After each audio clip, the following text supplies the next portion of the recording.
நம்ம சேனலை மறக்காம சப்ஸ்கிரைப் பண்ணி சப்போர்ட் பண்ணுங்க. நாங்கள் இன்னைக்கு ராமானுஜர் கோவிலுக்கு தாங்க கிளம்பிட்டோம். சேலத்துலேருந்து 10 கிலோமீட்டர் டிஸ்டன்ஸில் தாங்க இருக்கு. ஆத்தூர் ரோடு வழியாக வரணும். அங்கேருந்து வந்தாவே ஒரு 8 கிலோமீட்டரில் எருமப்பாளையம்னு வரும். அங்கேருந்து ஒரு 2 கிலோமீட்டர் உள்ளே வர மாதிரி இருக்கும். நீங்கள் கோவிலில் சேலம் ராமானுஜர் டெம்பிள்னு நீங்கள் அடிச்சிங்கனாவே கரெக்ட் லொக்கேஷன் வந்துடும். நீங்கள் அதை பார்த்து கூட வந்துடலாம்.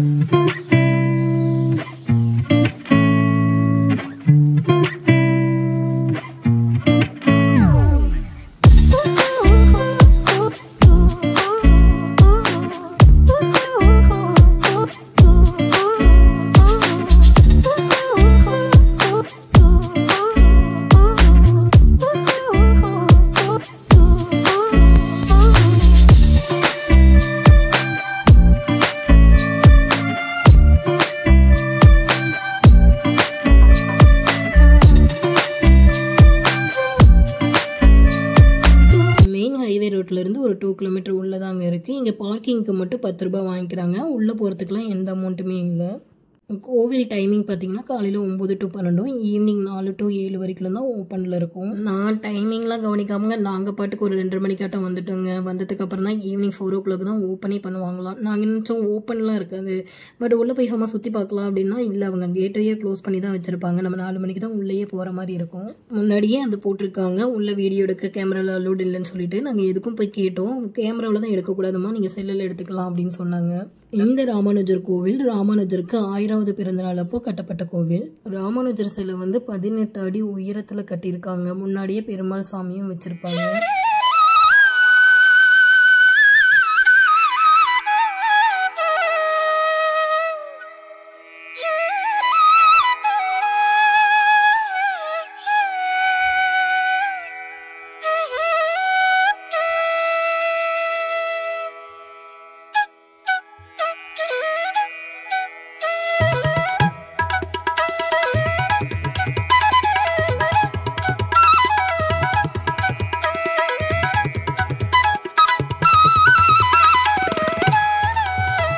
பூஜை பண்ணிட்டு பிரசாதம் தந்தாங்க. நான் கூட பொங்கல்னு நினைச்சேங்க, ஆனால் தயிர் சாதம் தந்தாங்க. ஒரு ராமானுஜர் கோவிலில் தயிர் சாதம் தான் தருவாங்க போல, எனக்கு தெரியல, உங்களுக்கு தெரிஞ்ச நீங்க சொல்லுங்க. தயிர் சாதம் நல்லாவே இருந்துச்சு. இங்க கோவிலோட ஒவ்வொரு இதையும் வந்து எக்ஸ்பிளைன் பண்ணிட்டு இருந்தாங்க. சாமி வந்து இந்த சாமி வச்சது வரலாறு, சாமியோட வரலாறு எல்லாத்தையுமே சொல்லிட்டு இருந்தாங்க. ஆனா தெலுங்குல சொல்லிட்டு இருந்தாங்க. அப்ப தெலுங்கு லாங்குவேஜ்ல தான் சொல்லுவாங்க போல அப்படின்னு நினைக்காதீங்க. எங்களுக்கு முன்னாடி ஒரு 10 பேர் வந்து அவங்க தான் அந்த தெலுங்கு பேசிட்டு தான் இருந்தாங்க. தெலுங்கா எனக்கு அப்படிதாங்க வருது, அதனால அப்படி பேசிட்டு இருந்ததுனால அவங்க அதுக்கு டீட்டெயில் கேட்டாங்க. அதனால அவங்க வந்து அவங்களோட லாங்குவேஜில் வந்து டீட்டெயிலாக சொல்லிட்டு இருந்தாங்க. நாங்கள் பின்னாடியே போனதுனால நாங்களும் கேட்டோம். ஒருவேளை நாங்கள் கேட்டிருந்தா அவங்க எங்களுக்கு சொல்லியிருப்பாங்க. நாங்கள் எதுவும் கேட்கல, நாங்கள் சாமி கும்பிட்டு மட்டும் வெளியில் வந்துட்டோம். இங்கே கிருஷ்ணர் சிலை பாருங்க, நம்ம கேள்விப்பட்டிருப்போம். கிருஷ்ணர் வந்து அந்த மக்களை வந்து புயல்லையும் மலையிலையும் இருந்து காத்தாரு. மலை அடிவாரத்தில் மலையை போய் பேத்து மலை அடிவாரத்தில் எல்லாரும் நிற்க வச்சு காத்தாருன்னு நம்ம கேள்விப்பட்டிருக்கோம். அப்படி இல்லைன்னா காலையில் ஒரு 7:30 மணிக்காட்ட சுட்டி டிவியில் போடுவாங்க, லிட்டில் கிருஷ்ணான்னு சொல்லிட்டு. அதில் பாருங்க, எப்போ பார்த்தாலும் அந்த சுட்டி டிவியில் அதே வீடியோ தான் ஓடிட்டு இருக்கும். அந்த இதை அப்படியே தத்ரூபமாக அந்த சிலையை வந்து அழகாக அந்த மலையை மேலே கிருஷ்ணர் பிடிச்சிட்டு இருக்க மாதிரியும் கீழே இருக்க மாதிரியும் அழகாக இருந்துச்சு. யானையோட பெரிய சிலை வச்சிருந்தாங்க. அந்த தந்தத்தை வழியாக சறுக்கிட்டு வர மாதிரியும் பின்னாடி வழியாக எல்லாரும் உள்ள வர மாதிரியும் பாருங்க எப்படிலாம் வச்சிருக்காங்கன்னு நல்லா தான் இருந்துச்சு பார்க்கறது. கோவிலுக்குள்ளேயே குட்டீஸ் எல்லாம் விளையாடுற மாதிரி தாங்க இந்த பார்க் எல்லாமே நல்லா இருந்துச்சு. ஆனால் 10 வயதுக்கு உட்பட்ட குழந்தைகளுக்குன்னு போட்டிருந்தாங்க. அதான் நாங்கெல்லாம் எல்லாம் விளையாண்டுட்டு இருந்தோம். நல்லா இருந்துச்சுங்க, விளையாடுறதுக்கு நல்லாவே இருந்துச்சு. நிறைய கேம்ஸ் மாதிரி நிறைய இருந்தது. நாங்கள் வந்து இங்கே முடிச்சுட்டு பாப்பாவை பார்க் கூட்டு போகிறதா தான் இருந்துச்சோம். ஆனால் இங்கேயே பார்த்தோன்னே இங்கேயே ஒரு 1 hour டைம் ஸ்பெண்ட் பண்ணிட்டு நாங்களும் கிளம்பிட்டோம். உள்ளேயே வந்து கோவிலுக்கு உள்ளேயே வந்து கேன்டீனும் இருக்குது.